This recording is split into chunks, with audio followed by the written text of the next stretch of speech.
Kembali di Anju Sore pemirsa, dampak bencana banjir bandang dan longsor di Tapanuli Tengah Sumatera Utara cukup berat dan meluas. 1 bulan bencana berlalu, 6 desa di Kabupaten Tapanuli Tengah masih tanpa jaringan listrik, telekomunikasi, dan akses internet.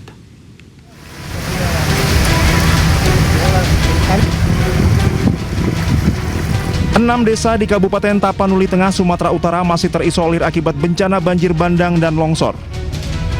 Jaringan listrik, telekomunikasi, dan akses internet masih terputus di desa Parsingkaman, Naga Timbul, Sibiobio, Siologo, Tapian Nauli Saur Manggita, dan Said Nihuta Kalangan 2. Bupati Tapanuli Tengah Masinton Pasaribu mengatakan alat berat menjadi fokus utama dalam upaya percepatan pemulihan khususnya untuk membuka akses jalan yang terputus.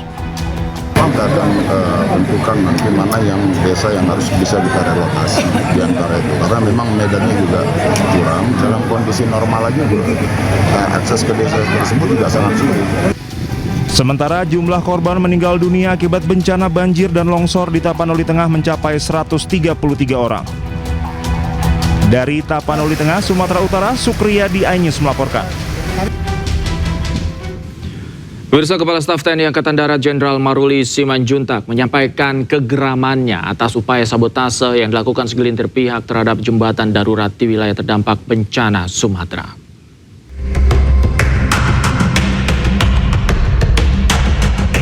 Pemerintah memberikan keterangan terkait pemulihan dan rencana strategis pasca bencana jelang akhir tahun di Lanut Halim Perdana Kusuma, Jakarta Timur, Senin pagi. Kepala Staf TNI Angkatan Darat Jenderal Maruli Simanjuntak mengungkapkan kegeramannya atas upaya sabotase yang dilakukan segelintir pihak terhadap jembatan darurat di wilayah terdampak bencana Sumatera. Ia tidak menyangka segelintir pihak tersebut melakukan tindakan itu.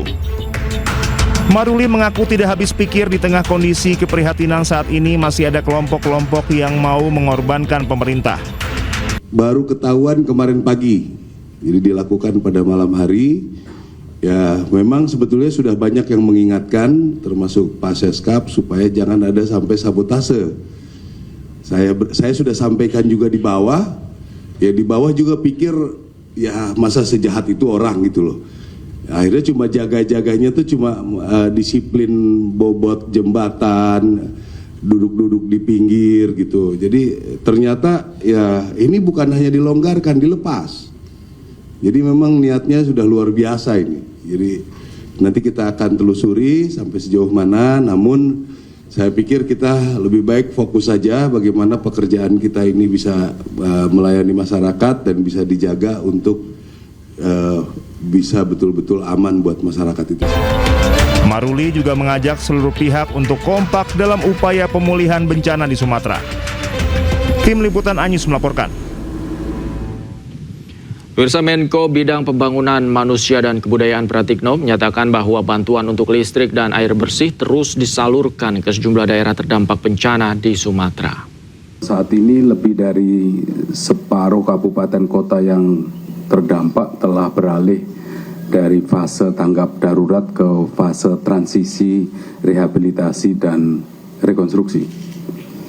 Di Aceh, terdapat 7 kabupaten kota yang sudah masuk ke fase transisi, rehabilitasi, dan rekonstruksi. Sedangkan 11 kabupaten kota di Aceh masih memperpanjang masa tanggap darurat. Di Sumatera Utara terdapat 8 kabupaten kota yang sudah masuk ke tahap transisi, rehabilitasi, dan rekonstruksi, dan 8 kabupaten kota masih tanggap darurat. Sedangkan di Sumatera Barat terdapat 10 kabupaten kota yang masuk ke fase transisi, rehabilitasi, dan rekonstruksi, dan masih ada 3 kabupaten kota yang berada dalam fase tanggap darurat. Daerah yang melakukan perpanjangan status tanggap darurat tersebut ini dimaksudkan bertujuan agar daerah benar-benar siap masuk ke fase rehabilitasi dan rekonstruksi. Yang kedua, terkait dengan isu listrik, air, dan jaringan komunikasi. Terkait listrik, pengiriman genset mobil penjernih air, truk tangki, sumur siap pakai, toilet darurat, dan berbagai alat lainnya terus dan berlanjut terus ditambahkan, diperluas pengoperasiannya. Pemirsa, distribusi bantuan terus dilakukan pada korban bencana di Aceh dan Sumatera. Di Dusun Sarah Raja, Aceh Utara, bantuan diberikan melalui perjuangan panjang, menyusuri sungai, dan berjalan kaki.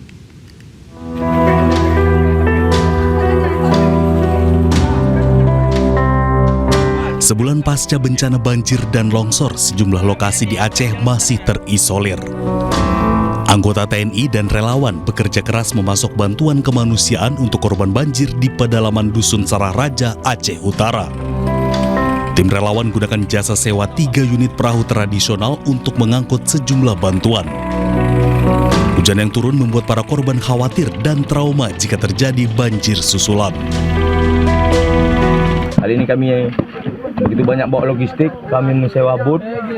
Kami dari desa Dusun Bidari menempuh ke Dusun Sarah Raja kurang lebih 1 jam 5 menit. Untuk mengambil bantuan di posko desa Lubuk Pusaka, warga Sarah Raja harus membayar jasa sewa perahu sebesar 800 hingga 900 ribu rupiah sekali jalan. Akhirnya bantuan diantarkan secara langsung hingga ke desa agar korban tak perlu lagi membayar sewa perahu untuk mengambil bantuan. Alhamdulillah Pak, kami sangat bersyukur Pak dikasih bantuan. Kami sangat bersyukur pada Bapak. Kami nggak bisa, hanya Allah bisa membalasnya Pak. Kami sangat bersyukur Pak. Personil TNI Brigif 125, Siwah, dan relawan harus menempuh jarak 1 km dengan berjalan kaki untuk mendistribusikan bantuan kepada korban. Dari Aceh Utara, Muhammad Jafar Yusuf, iNews melaporkan. Tim tenaga medis dari Rumah Sakit Pusat Pertahanan Negara atau RSPBN bersama Detasmen Kesehatan Wilayah IM 0401 Lok Sumawe melaksanakan kegiatan kemanusiaan di lokasi bencana banjir dan longsor Sumatera.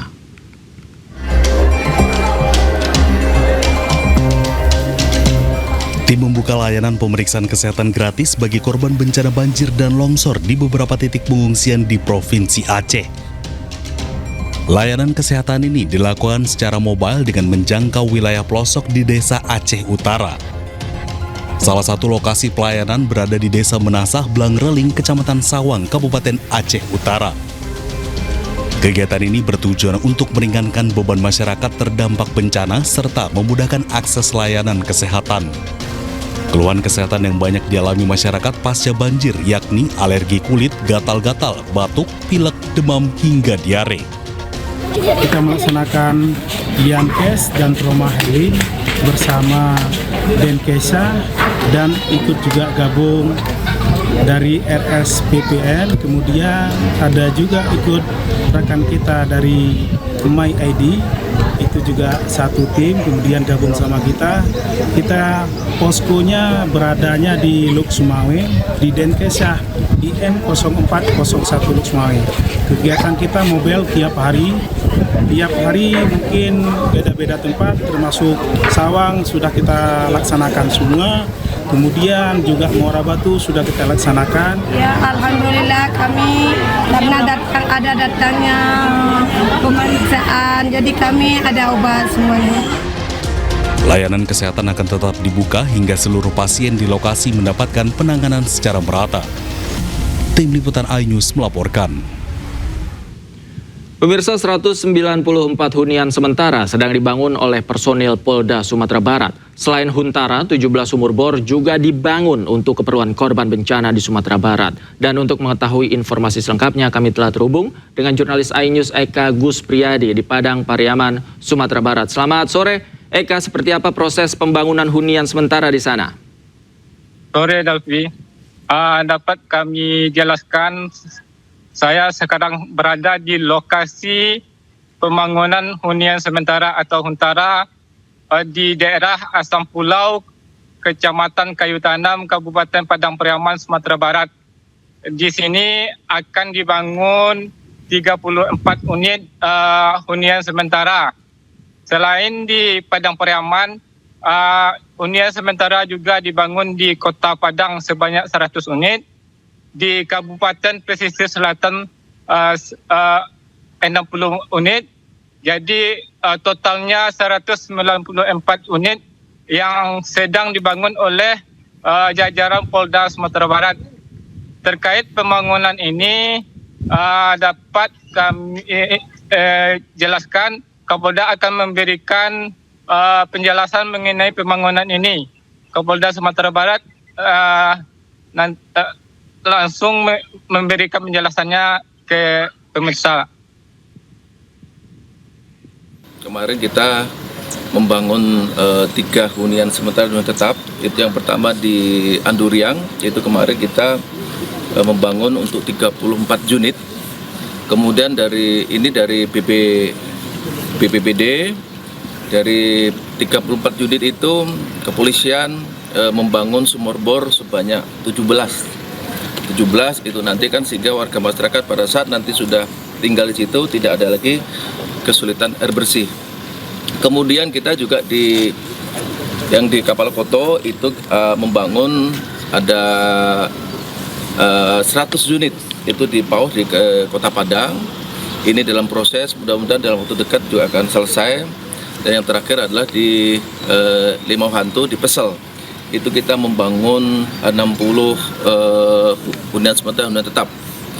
Kemudian ini juga bahwa semua proses atau semua pemulihan ini tentunya kepolisian juga tidak bisa sendiri, dengan TNI, kemudian juga dengan relawan dan dengan masyarakat setempat. Intinya adalah apa menjadi beban, menjadi kesulitan masyarakat, ini menjadi tanggung jawab kita bersama. Negara hadir, jadi tidak bisa sendiri-sendiri. Oke, demikian Dalfi, laporan kami dari Padang Pariaman, Sumatera Barat. Ya, pembangunan Huntara juga tidak hanya dilakukan di Padang Pariaman, tapi juga di sejumlah wilayah yang lainnya dilakukan pembangunan hunian sementara untuk meringankan beban dari korban bencana. Terima kasih ya Kak Gus Priyadi melaporkan langsung dari Padang Pariaman, Sumatera Barat. Selamat sore, selamat bertugas kembali.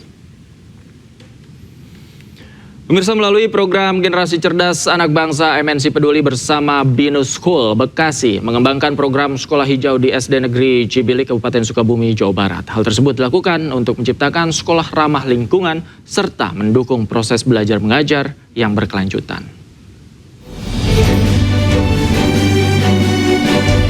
SD Negeri Cibilik, Desa Nanggerang, Kecamatan Cicurug, Kabupaten Sukabumi, Jawa Barat menjadi salah satu fokus perhatian MNC Group melalui MNC Peduli untuk meningkatkan kualitas pendidikan dan lingkungan melalui program Sekolah Hijau.